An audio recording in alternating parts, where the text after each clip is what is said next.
Beldeno Waliaula. Tulionayo katika Amka na BBC leo hii. Rais wa Ukraine Volodymyr Zelensky amesema suala kuu la kutokubaliana na Marekani kuhusu jinsi ya kumaliza vita vya Urusi nchini Ukraine bado linategemea hatima ya ardhi yake katika eneo la mashariki mwa nchi hiyo. Rais wa Rwanda Paul Kagame amesema nchi yake haihusiki na ukiukwaji wa makubaliano iliyotiwa saini kati ya taifa lake na Jamhuri ya Kidemokrasia ya Kongo wiki iliyopita mjini Washington. Na mtengeneza maudhui ya mpira kwenye mitandao ya kijamii kutoka Tanzania, Zero Brainer, anatuelezea kuhusu kushinda tuzo ya video bora ya TikTok bara Afrika mara 2 mfululizo. Nina furaha kubwa sana kwa kuwa nimeshinda tuzo hii ya TikTok kwa mara nyingine. Kwangu inanipa furaha na pia inanipa motisha kufanya mambo mengi zaidi, kwa maana nikiamini kwamba kuna watu ambao wananifuatilia zaidi na wananisupport kwa ukubwa.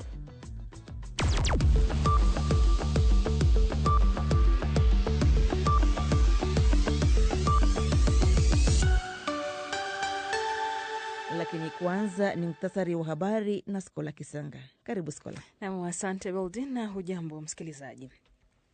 Marekani imetangaza vikwazo vipya dhidi ya watu na makampuni yaliyo karibu na rais wa Venezuela Nicolas Maduro. Wizara ya fedha ya Marekani imeweka vikwazo dhidi ya mpwa wake wako watatu, mfanyabiashara anayehusiana na kiongozi huyo, lakini pia na makampuni 6 ya usafirishaji yanayodaiwa kusafirisha mafuta ya Venezuela. Utawala wa Trump pia umeonya kuwa unaweza kukamata meli zaidi zinazodhaniwa kubeba mafuta yaliyowekewa vikwazo. Vikwazo hivyo ni sehemu ya kampeni ya Marekani kulazimisha rais Nicolas Maduro wa Venezuela kuondoka madarakani. Rais wa Ukraine Volodymyr Zelensky amesema suala kuu la kutokukubaliana na Marekani kuhusu jinsi ya kumaliza vita vya Urusi nchini Ukraine bado linategemea hatima eneo lake la mashariki mwa Ukraine.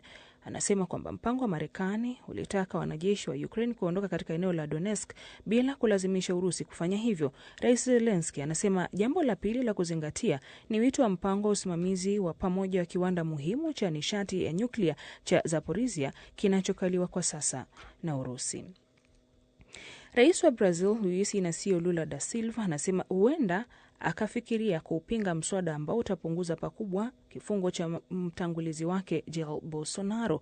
Rais Lula anasema Bolsonaro analazimika kulipa kile ambacho amekiita uhalifu mbaya sana, ambapo alijaribu kufanya mapinduzi ili kusalia madarakani baada ya uchaguzi wa mwaka 2022. Anasema anasita kutoa maoni zaidi kuhusu kura ikisubiriwa katika bunge la Senate. Mswada huo unapendekeza kifungo cha rais wa zamani wa Brazil Jair Bolsonaro kupunguzwa kutoka miaka 27 hadi miaka 2. Katibu mkuu wa Jumuiya ya Kujihami ya Nchi za Magharibi NATO anaonya kwamba muungano huo lazima uwe tayari kwa vita kwa kiwango kikubwa, na pia kutokana na hali ilivyo sasa ikilinganisha na miaka ya nyuma. Mark Rutte anasema watu wengi wameridhika sana na tishio lililotolewa na Urusi, na katika hotuba yake ngumu isiyokuwa ya kawaida huko Berlin alitoa wito kwa nchi za Ulaya kuongeza matumizi ya ulinzi kwa haraka. Sisi ni mpango unaofuata Urusi, na sisi sote tuko tayari kujipanga. Nilipopata nafasi ya katibu mkuu wa NATO mwaka jana, nilionya kwamba kinachotokea Ukraine kinaweza kutokea kwenye nchi zetu pia, na tunatakiwa kuwa tayari kwa vita. Na nadhani wengi hawaoni kama kuna hatari hiyo, na wengi wanaamini kwamba hilo silo la kweli. Muda wetu ni sasa. Mark Rutte anaongeza kwamba Urusi inaweza kuwa tayari kutumia nguvu za kijeshi dhidi ya NATO ndani ya miaka 5 ijayo. Na mtandao wa Reddit umewasilisha kesi ya kutaka marufuku ya mtandao wa kijamii kwa watoto walio na umri chini ya miaka 16 nchini Australia kutangazwa kuwa batili. Wanasheria wa jukwaa hilo wanasema marufuku hiyo inakiuka uhuru wa mawasiliano. Reddit pia inasema zuio hilo halipaswi kuwalenga wao, kwani wamekuwa wakilenga watu wazima tu na halikupaswa kuwekewa vikwazo hivyo na serikali ya Australia. Reddit ni mojawapo ya majukwaa 10 ya mitandao inayokabiliwa na marufuku ambayo ilianza kutekelezwa Jumatano nchini Australia. Hii ni BBC. Muktasari wa habari za dunia umesoma kwako na Skola Kisanga. Unasikiliza Amka na BBC kutoka idhaa ya Kiswahili ya BBC, ikikutangazia kwenye FM radio wa shirika mbalimbali Afrika Mashariki na kwenye internet katika bbcswahili.com.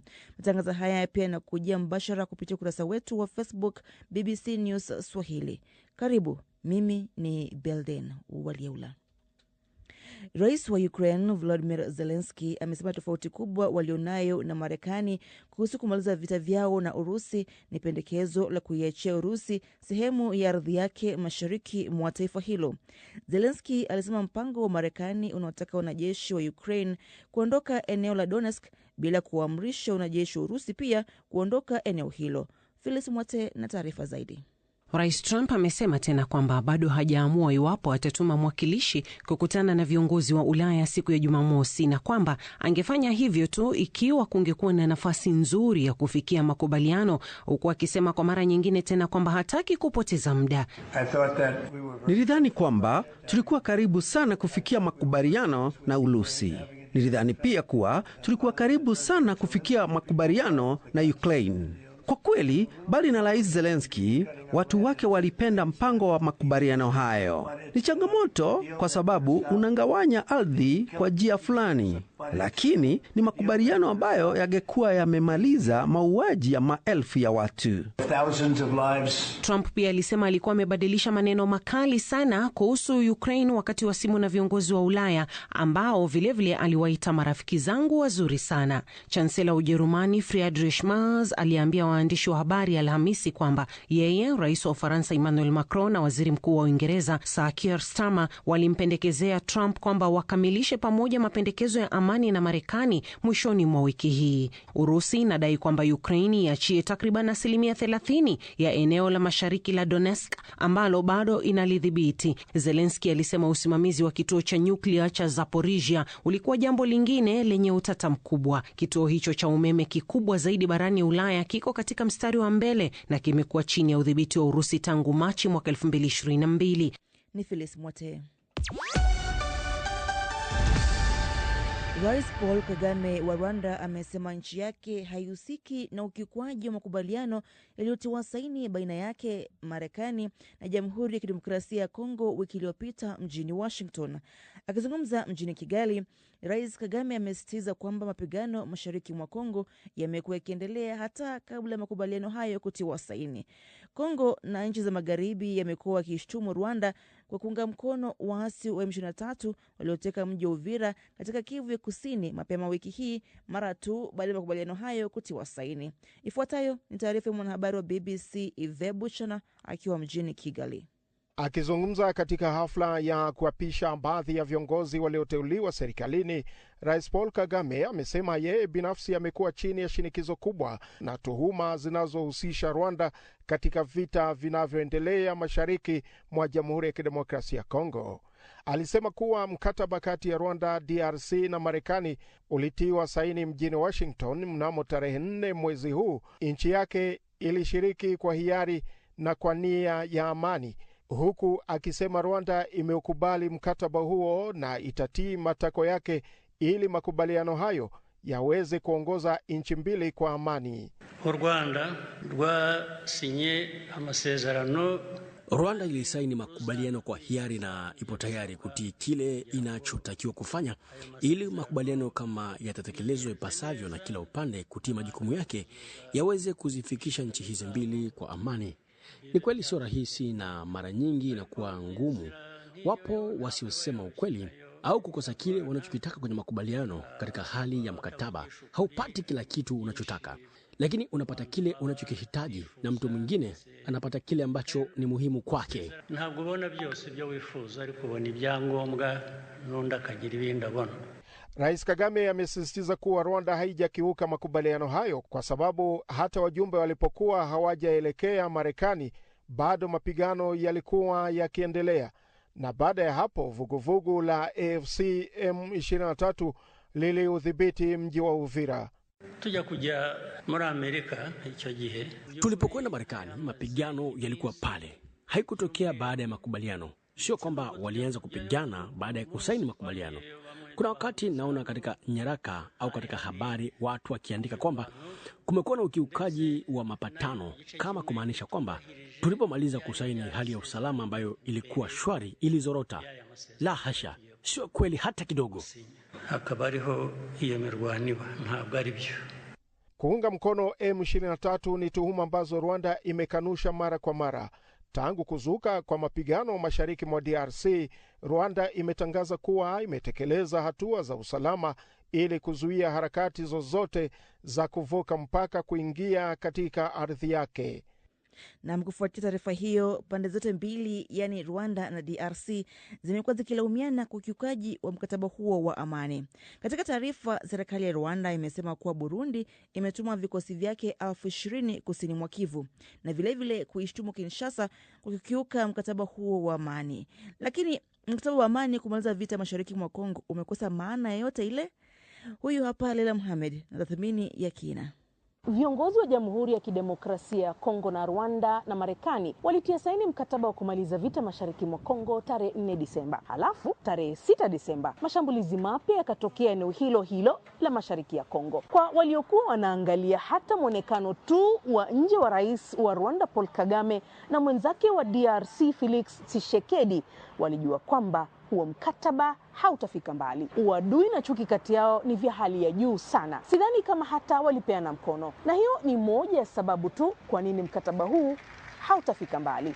Wakati Tshisekedi anaamini kiini ni Kagame anayewafadhili wanamgambo wa kundi la M23 kufanya machafuko ili aibe madini ya eneo hilo, Kagame anaamini kiini cha mgogoro huo ni uongozi mbaya wa Tshisekedi wenye chuki dhidi ya raia kwa sababu tu wana asili inayofanana na watu wa Rwanda. Sasa kutatua tatizo hilo, Tshisekedi anaamini kwa kuipata Marekani basi itamsaidia kumdhibiti Kagame anayewafadhili M23, hata kama gharama itakuwa ni kuipa Marekani madini yoyote inayoyataka. Tshisekedi kwa upande wake anamchukia sana Kagame. Anamuona kama ndio mzizi wa matatizo yote yanayoikabili mashariki ya Kongo. Katika mazingira kama haya, sio rahisi kwa mahasimu hawa wawili kukaa na kushirikiana namna ya kutatua huu mgogoro au eti kuheshimu mkataba wa amani. Pande mwingine, Kagame anaamini kutatua mgogoro huo ni serikali ya Tshisekedi kuwatambua wananchi wa eneo hilo kama Wakongo halisi,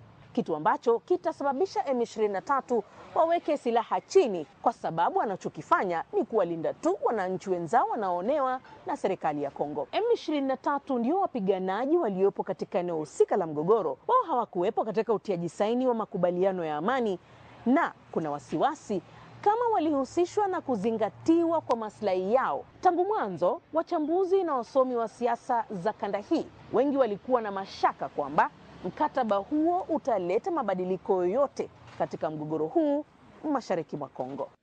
Sasa nampisha Phyllis Mwate na taarifa za spoti. Karibu Phyllis. Shukran sana Beldin. Sasa msikilizaji, naanza kwa swali. Umepanga kuhudhuria mashindano ya kombe la dunia mwaka ujao? Basi jitayarishe kununua tiketi ya hadi $4,000. FIFA inakabiliwa na wito wa kusitisha baadhi ya mauzo ya tiketi za mashindano ya kombe la dunia mwaka ujao baada ya mashabiki kukashifu vikali bei hizo kama usaliti mkubwa. Chama cha mashabiki Football Supporters in Europe kinasema kimeshangazwa na kile kilichokiita gharama za unyang'anyi zinazowekewa mashabiki. Kinasema kwamba kulingana na taarifa zilizopo, shabiki atahitaji angalau karibu $7,000 kufuatilia timu yake katika mashindano hayo mwaka ujao. Hiyo ni karibu mara 5 zaidi ya gharama za kombe la dunia lililopita. Lakini ikumbuke, wakati wa mchakato wa kuania nani atakayekuwa mwenyeji wa mashindano hayo, bei za tiketi za chini hadi $21 ziliahidiwa. Sasa imekuwa maelfu. FIFA nayo bado haijajibu madai haya. Matokeo mema kwa timu ya Aston Villa yameendelea huku kikosi cha Unai Emery kikiadhibu Basel na kufanya jumla ya ushindi wa 8 kati ya mechi 8. Rekodi yao ya muda mrefu zaidi ya ushindi mfululizo katika ligi kuu tangu mwaka 1914. Unai alitangaza kikosi kilichofanyiwa mabadiliko makubwa kwa mchezo wa Europa League baada ya ushindi wa dakika za mwisho katika Premier League mwishoni mwa wiki dhidi ya vinara wa ligi Arsenal. Mkurugenzi wa kifundi Matt Jackson amesema klabu ya Wolves ilikosea sana katika mchakato wa usajili majira ya kiangazi, huku mwenyekiti mtendaji anayekabiliwa na ukosoaji Jeff Shee akisisitiza kwamba anaweza kuelewa hisia za mashabiki wanaopinga maamuzi waliofanya. Sasa kikosi